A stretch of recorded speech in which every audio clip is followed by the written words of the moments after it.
Good afternoon. It's nice to see all of you. Now we've got the after lunch crowd, so thank you for hanging in there with me.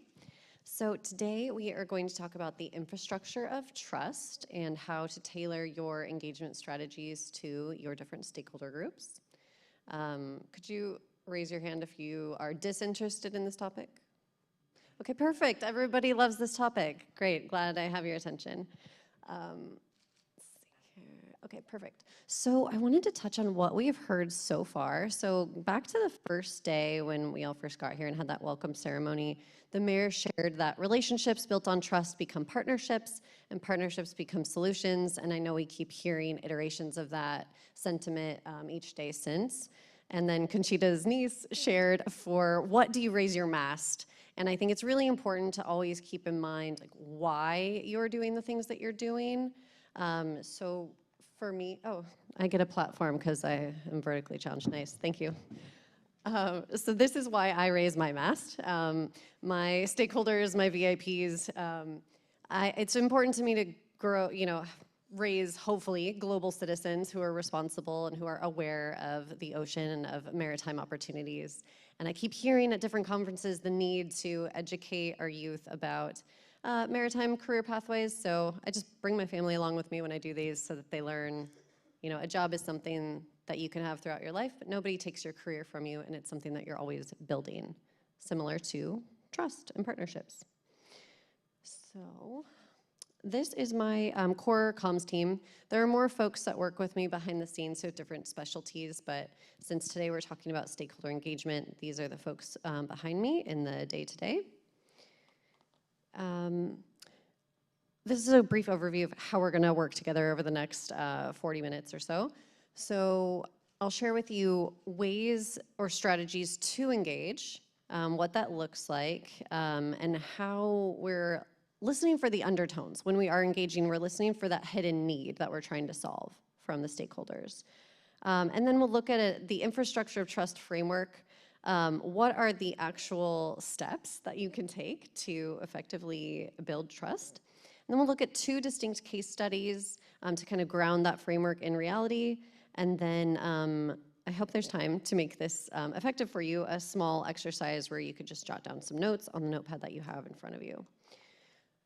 So a brief background about PATH. I know I did the lightning round the other day, but we do strategic planning and action plans, so emphasis on the action.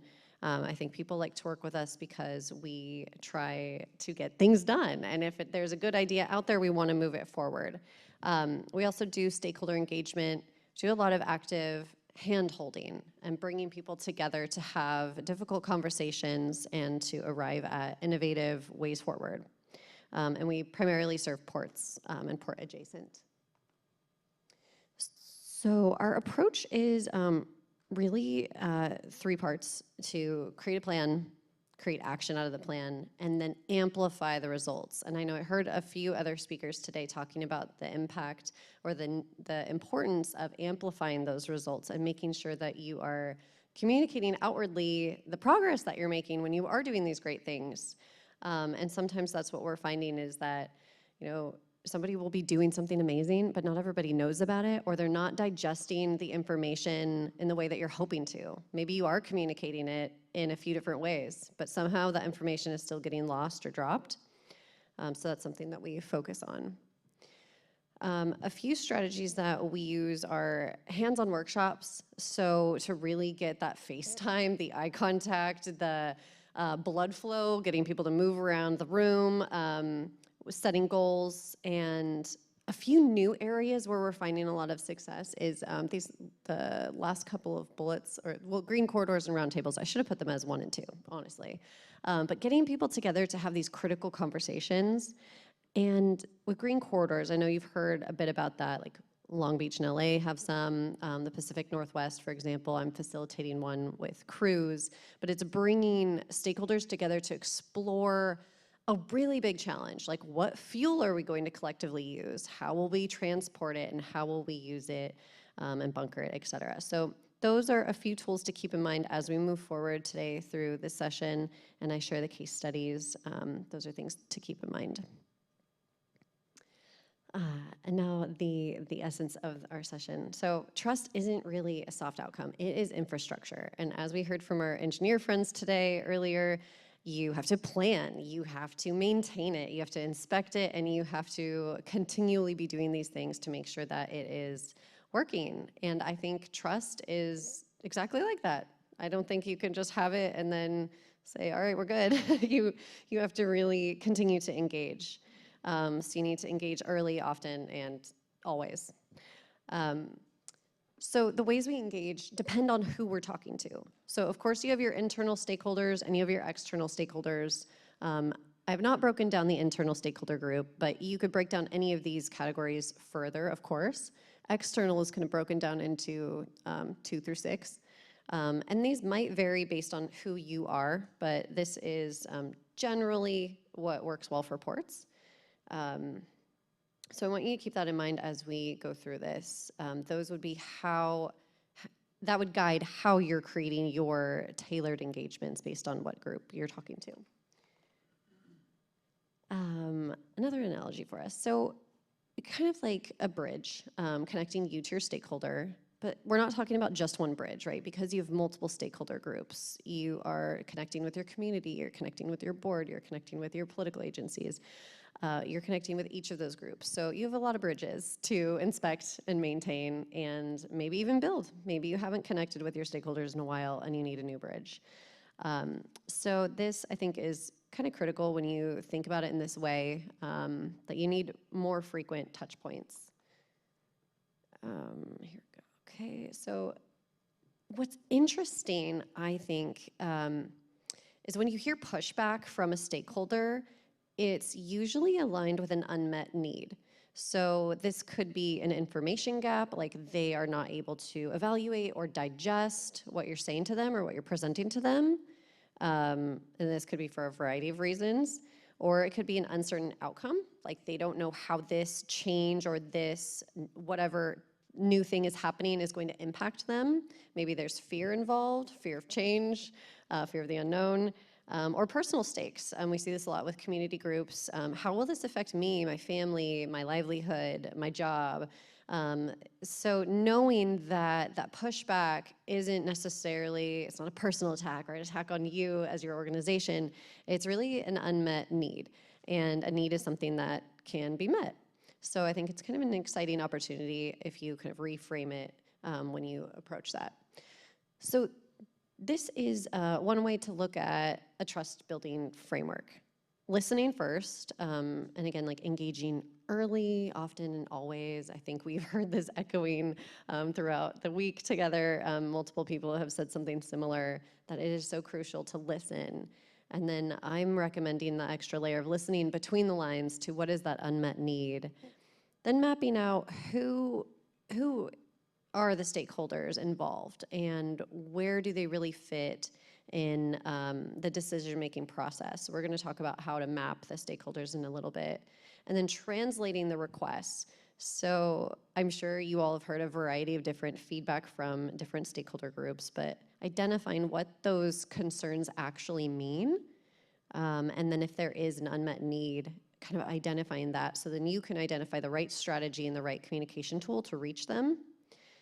And number 4 and 5 are most critical, I think. The pace, setting a cadence, so that way it's something that you rely on. And some of my case studies will look at this in a little more detail, but having something predictable or something regular, such as a reoccurring meeting or a monthly touch point or an annual event, some sort of mechanism that the community or your stakeholder groups can rely on. And then sustaining it. So listening to that feedback, adjusting, and just showing up with authenticity, I think is most critical. So this is showing kind of how to take that framework and then apply it to how you respond to that need. So if it's an information gap, like you've already put something on your website, but still nobody knows about what you're talking about, right? You're expecting people to just like find that information because you put it out there. But there's an information gap. So your stakeholders might express to you like, we don't know what's going on, or we don't feel like you're being transparent enough.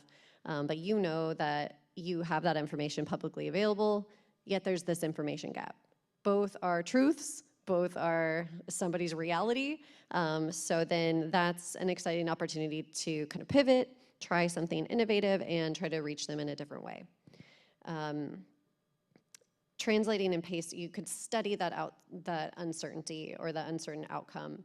So you can say, okay, I hear you, I see what's going on, we have this information, but you're not getting it, let's reach you in that way. And then sustain is kind of the other end of that cycle. So a more appropriate way to view this, oh, I've pushed it multiple times. Yeah, a more appropriate view of this is a circle. So it's more cyclical than linear, as most things are. But this is kind of how it could work in a cycle, where you're repeating, you're checking in with them, you're listening, finding out what their needs are, adapting your strategy to reach them in a way that meets them where they're at, on a regular or predictable cadence, and then you're reevaluating and continuing forward.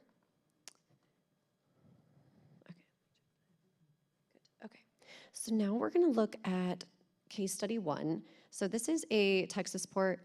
I chose this one so it would be totally neutral to this group to show that it kind of applies, I think, across the board. And also it's kind of an innovative project. So basically the port has a tariff, and they wanted their stevedoring tenants to comply with their tariff in one of 2 ways.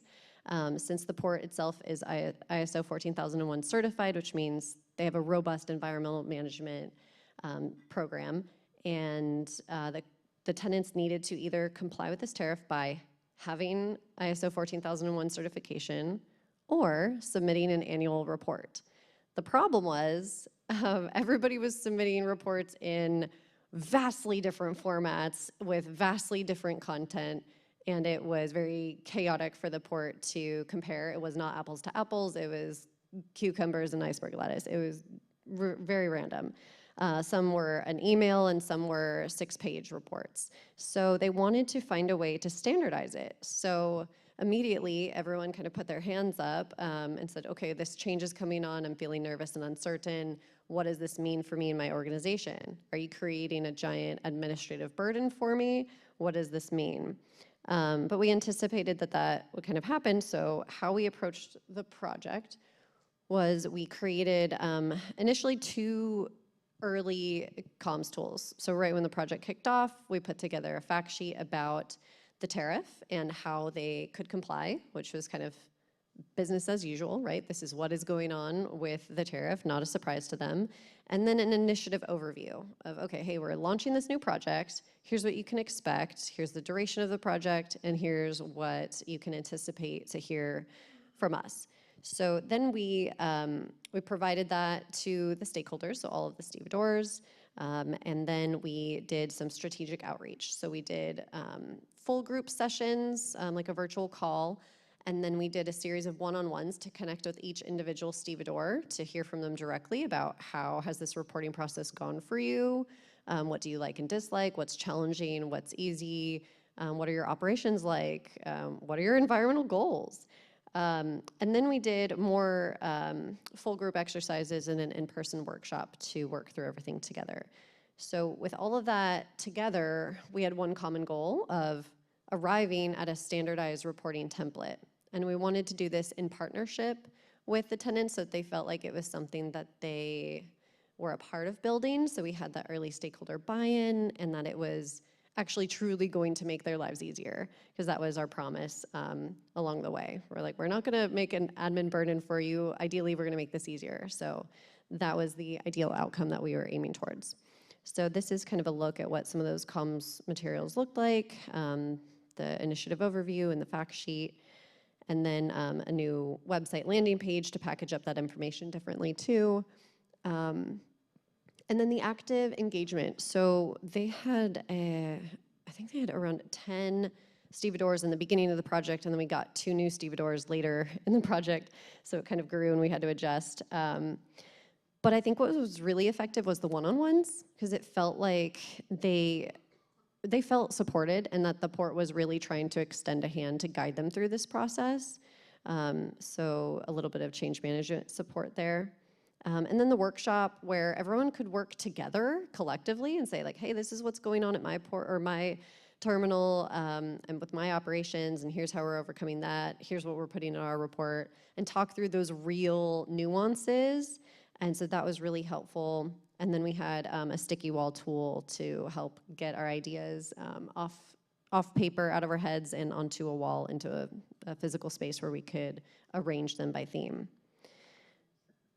So what we did, how that fits into this trust building framework, is we listened. We heard that there were some underlying fears, right, of how is this change going to impact me? Are you creating more work for me? Oh my gosh, what does this mean? And then we could reduce that fear by sharing the information and guiding them through it. We mapped out also how much weight each feedback or each stakeholder kind of had in this, right? Because when you are connecting with your stakeholders, they might give you feedback, but you might not be able to, how do I phrase this? Like listen and change course based on that feedback, right? Unless they're a decision maker. So you can take it into account, you can respond to them and let them know that their concerns are heard, but ultimately, like, we were creating a standardized report. Luckily, we didn't have any full opposition to that, but it's just something to keep in mind, right? Like when you are doing your engagement, you might hear feedback that you can't really fully respond to, but you can take it in and try to understand what it means.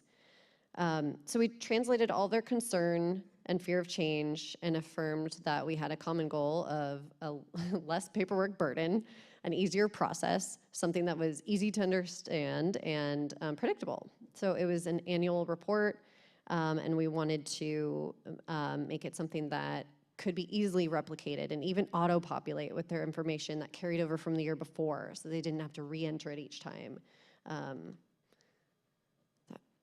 Nobody likes doing the same thing more than once, right? So this is a look at kind of the hands-on workshop too. Doing this allowed us to move from just being reactive and kind of accounting for what had happened the previous year and what they were putting in their report, and look ahead and say, okay, what other best practices are we seeing among stevedoring tenants or freight movers or freight handlers, and how can we learn from each other and set strategic objectives or goals for the next year? So this whole process not only made something streamlined and easier, but it also kind of shifted the overall impact from just something that was accounting for what had been done to something that was proactive and looking ahead. And then this one just kind of summarizes like the lessons learned, really, of just how we shifted from a burden to more of a blueprint of a way to move forward easily. So we have a phase 2 coming up later in this year, where we're going to focus more on the goals now that the report is done and functioning. They've gone through the first year. But overall, the feedback is that they are thankful for this change. So it was kind of a really positive outcome from like fear and resistance to something that they really supported and were thankful that the port initiated. So the end result is a new SOP, essentially, a digital reporting form. So now it's just all the reports get consolidated and are packaged up really nicely and easy to have at-a-glance analytics. So that has worked really well for them so far. And then we're entering phase 2, so maybe you'll hear more about that at a later time. The next case study is Stockton.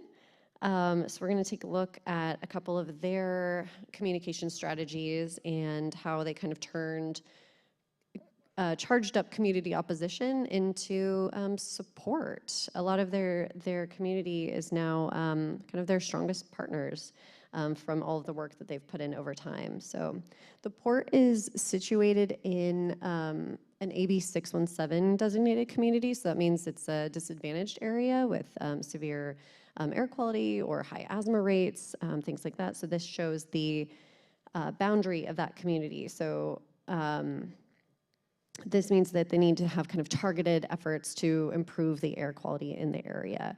So along with this, you have a highly engaged and active community of EJ groups, concerned citizens, who are encouraged by either their own their own interest or their organization's interest to engage with the port. And so historically, about like a decade or so ago, you know, it was kind of this us versus them mentality, the big bad polluting port versus the community. But the port has put in a lot of time and energy into turning this around.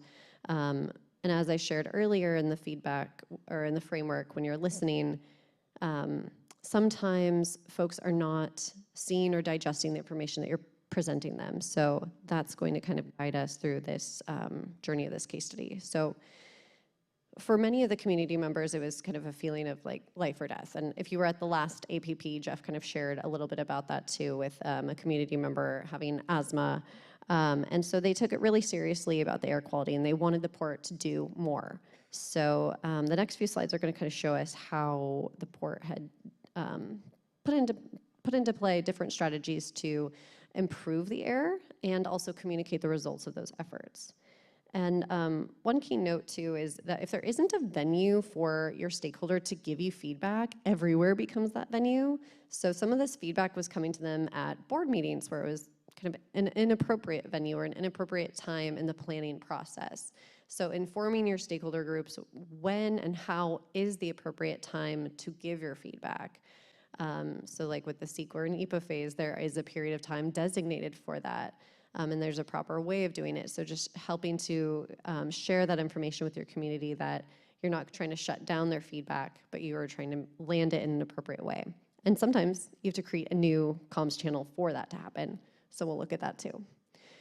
So this one is really exciting. So since in 2018, the Port of Stockton became the second California port to become Green Marine certified.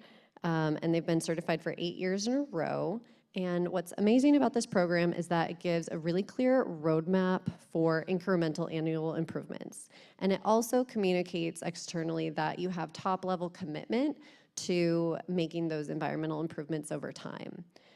Because that's the whole objective of the program, is once you sign up, you are to improve across the resource category areas and go from level 1 to basically level 5 of environmental excellence.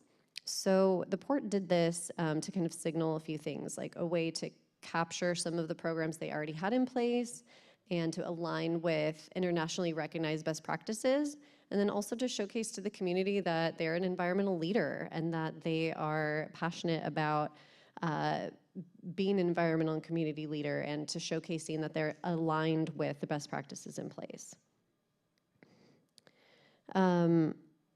Another layer of the Green Marine program is it requires you to conduct and complete an emissions inventory on a regular basis. So they completed a 2018, 2020, and 2022 emissions inventory, and then the results were shared with the community. But a key challenge is that these emissions inventory reports are so dense and so complex, and they're like 100 pages. And who has time to really read and digest that? And get to the information quickly. So what we did is created a more concise version of the outcomes. Oh, I didn't change my slide, sorry, here we go. So this is a look at that emissions inventory handout. It's basically a PDF, front, back, and then a bonus page. So you have a summary of the key takeaways about what the inventory is, the results with really clear indications of, you know, arrows up or arrows down, what happened, and then a description about how those emissions reductions or results were achieved. And then a look ahead section about what are the initiatives in place, like equipment upgrades or purchases or grants that were secured and what's to come. So just a different way of packaging up the outcomes of a report in a way that could reach people in a more digestible way. Then the port created the Port Outreach Committee. And this was a listening session where folks could come and call. It was like a virtual space, like a Zoom meeting, and everyone could just come and have an open forum to express to the port directly what they were concerned about. So it was focused first on learning and then sharing. So then the port would have different subject matter experts or agencies come and present to the attendees at these outreach committees to share targeted updates or report out on what's happening with a new project or give more transparency, but the community still wanted more. So we made more communications tools, like summarizing all of the community benefits programs or all of the environmental programs or the different ways that they give back into different one sheets. And so here's a look at what those look like. Summarizing in a concise way what was available to them. The port also put together a newsletter. So they had a newsletter before, but it wasn't on a regular pace or a cadence. So then they started to do monthly on a regular basis. So it was something that the community could rely on more. So it was predictable. It would come out monthly, and it had critical updates about staffing or projects or anything innovative and new. And that was another way that they tried to align with meeting their stakeholders where they were at.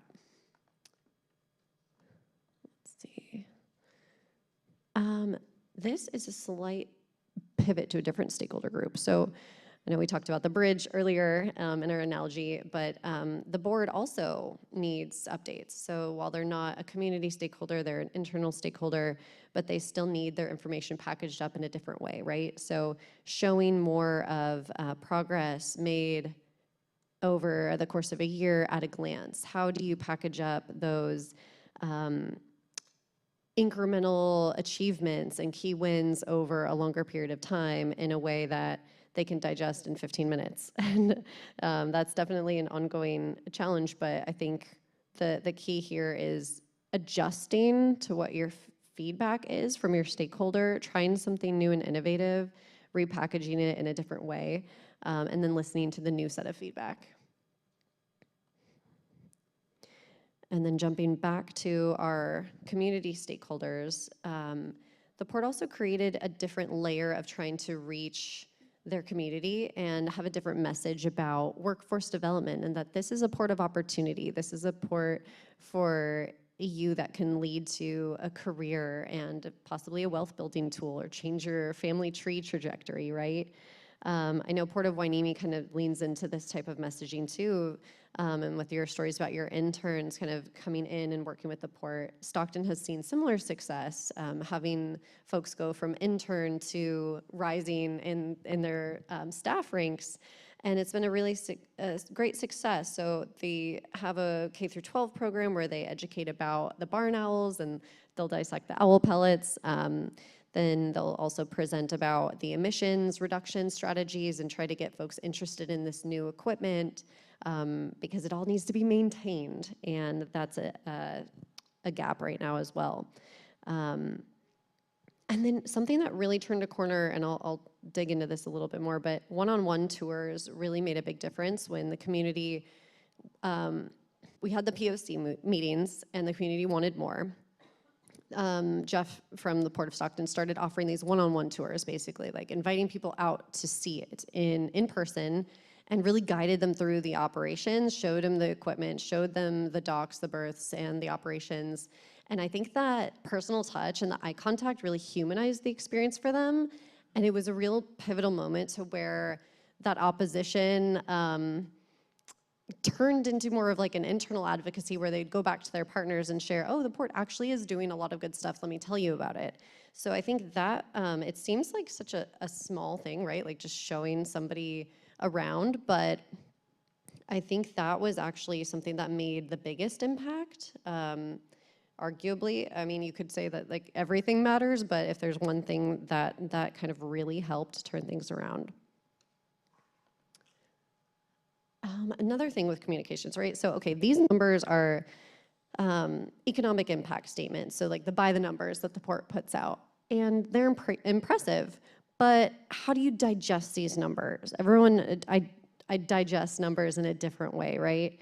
So sometimes this is packaged up with a lot of icons, and you know, the key takeaway here is the port wants folks to know, like, hey, we are an economic engine. We drive wealth to our region. We are an important and critical resource, an asset, and this is a great way for you to have a career in maritime. but the community wasn't really digesting, okay, 10,000 jobs, how do we get one of those 10,000 jobs? What does that mean to us? So looking at the framework, I'm going to close that loop in a second, hang with me. So the cadence was listening, right? They had tried different things. They tried website comms, the newsletter, the Port Outreach Committee, the tours, the one sheets, all the fact sheets, all of the communication tools, but the feedback was still, what are you doing for me as a community member? So the port had to translate that, figure out a better way to reach them where they were at, and then they started building more infrastructure of trust, right? So a digital jobs board was born. So rather than just talking about the jobs that they create, they created this new space where they could list jobs that their tenants have offered, or that they offer, and then they incentivized hiring local from that AB 617 region by offering a $1,000 rent credit to hire and retain that local talent. Then they created a financial mechanism for their give back. So rather than just telling the community, hey, we do a lot for you, they institutionalized that and made a 501c3. So then they could fundraise throughout the year and then allocate those funds to do things that met real needs. So buying everything off of a teacher's wish list from the school next door, or providing much needed school supplies or clothing drives and things like that. And then again, the tours that really humanized it, that, hey, this is a port run by real people who actually care about the air quality and your health, and that we're a partner in this. And so those made collectively a big difference, but it also signaled that the port was interested in the longevity of the relationship, and it wasn't just a one-off. So this is a closer look at the jobs board. It's a digital tool. It's on their website.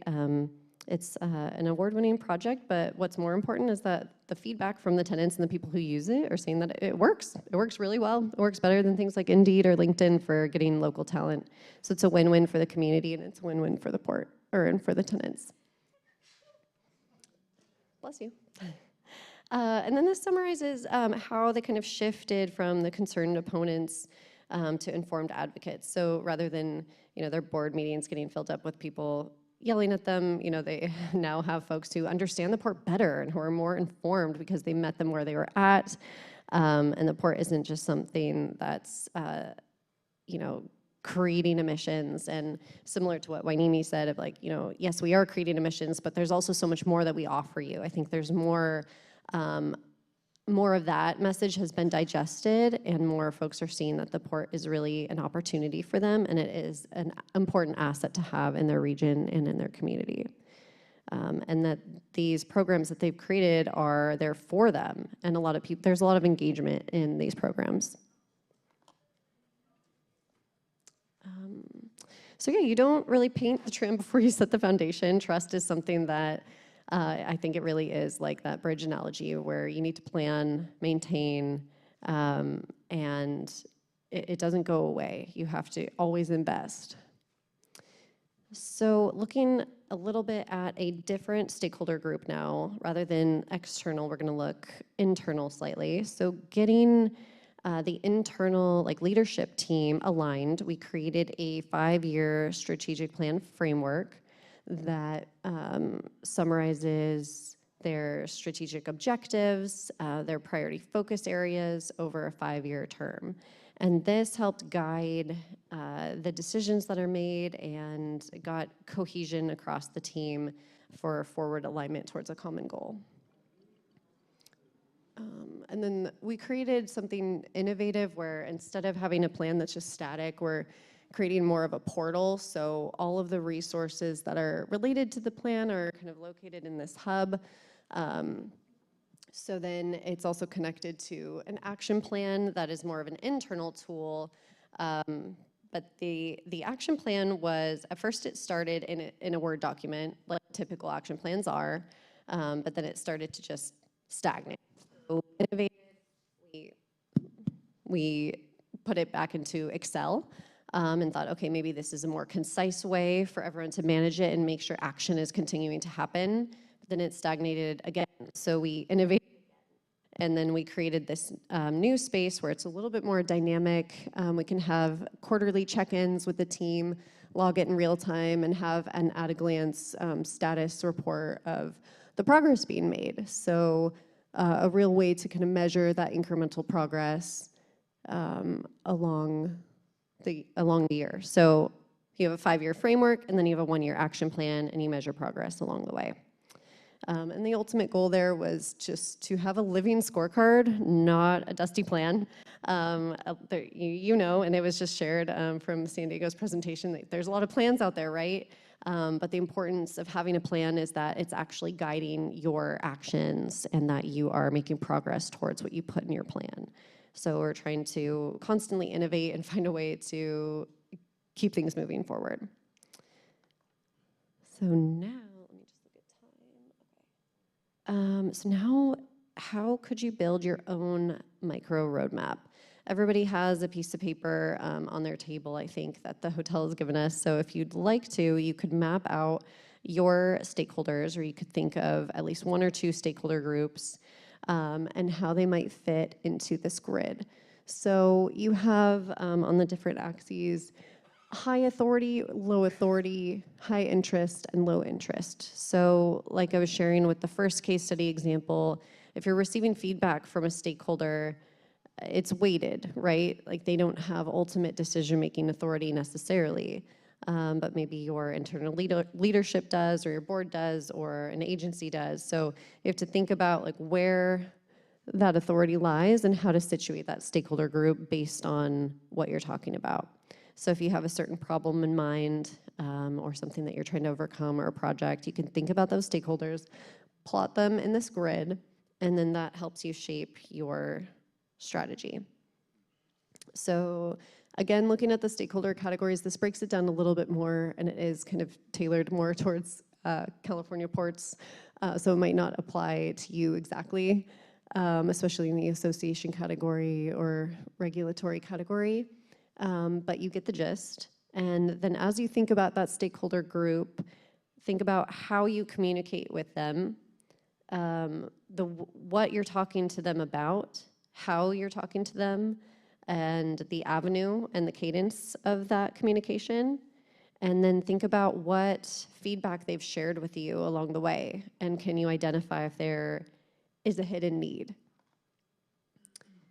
So as you think about that, and if you've plotted a stakeholder in the matrix, this is a toolbox to kind of connect, engage, or trust. So this is not comprehensive. This is just a little snapshot of a few options, but you know, there's different ways. Like there's a press release can be issued, but is that going to reach everybody? Is it going to be digested in the way that you're hoping?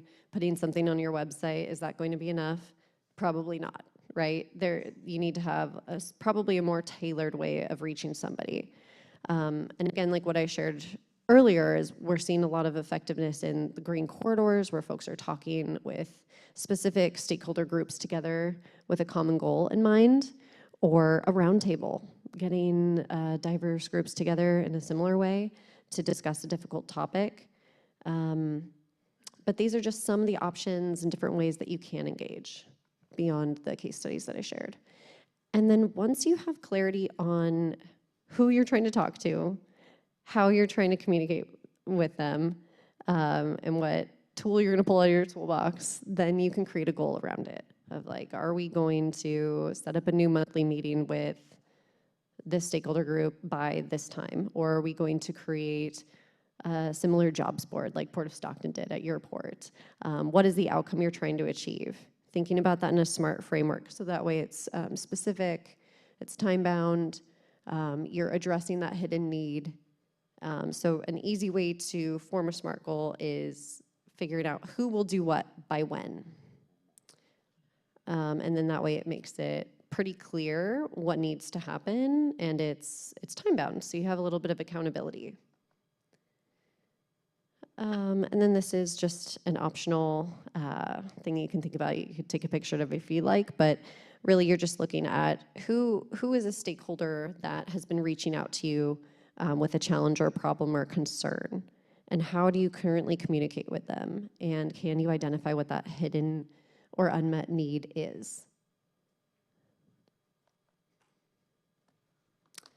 And, you know, doing all of this, I know I went so quickly through that, but it doesn't happen in 45 minutes, but it does happen with persistence, right? Engaging early, often, always. I think the key takeaway that I'm hoping that you receive is that if you tailor your strategy, you might not know what you need to build until you listen and find that hidden need. So it wasn't immediately clear that the port should have built the jobs board or shaped their nonprofit organization for the 501c3 to have a more organized give back. But it was clear that the community wanted that and needed that, and it added that mechanism for longevity and to really have that impact that they were seeking.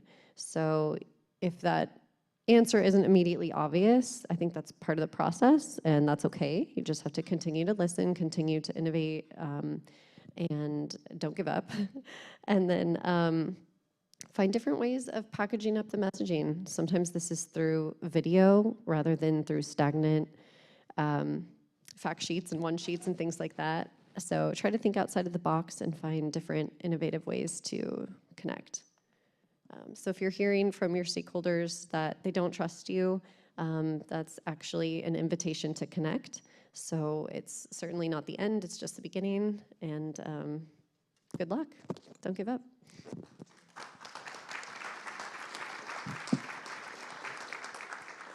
Thank you, Shannon. Do we have any questions for Shannon? Oh. With respect to the like the public engagement side of your work with the port, first question is how do you interact with the I assume their public relations, their community relations, you know, in-house staff. And I'm curious, you mentioned specifically the Port Outreach Committee. It seems to me that there's a role for a consultant in terms of authenticity, or no, I think impartiality is a better word, as the moderator, if you will, but kind of obviously a role for port staff from an SME subject matter expert perspective, as you mentioned in one of your slides. So can you talk a little bit about that balance as part of that Port Outreach Committee initiative? Sure, yes, that was multiple parts to your question, so let me try to have an organized response. But essentially, like, you're right. I mean, there was also feedback from the POC attendees that there were too many consultants and that it was consultant heavy. And so they kind of pushed back and said, okay, we don't want consultants there anymore. We want it to just be the port. But I almost view that as a success too. Like, if I'm creating something new, it's not for the sake of creating it so I have to be there the whole time. The bird has left the nest, right? So the port has Jeff Wingfield, who is their environmental and regulatory affairs, but I don't think you guys have like an actual like PR comms position at Stockton like Long Beach does. So a lot of people are wearing multiple hats, but we did it in partnership, basically. It was pretty much a direct response to, hey, we're hearing all this feedback from the community. It's coming in different ways, and like I shared, it was sort of inappropriate spaces at inappropriate times. So we're like, let's create an appropriate way for these conversations to happen in a more authentic way. So having an hour carved out monthly gave them a chance to share freely what they were concerned about. And then the tours that Jeff offered as an extension carried that forward. But yeah, they definitely, at first, you know, you just have to not take it personally when that negative feedback comes, like, and change and just adjust and try something new. I hope that answered your question. Anybody else? Anybody else?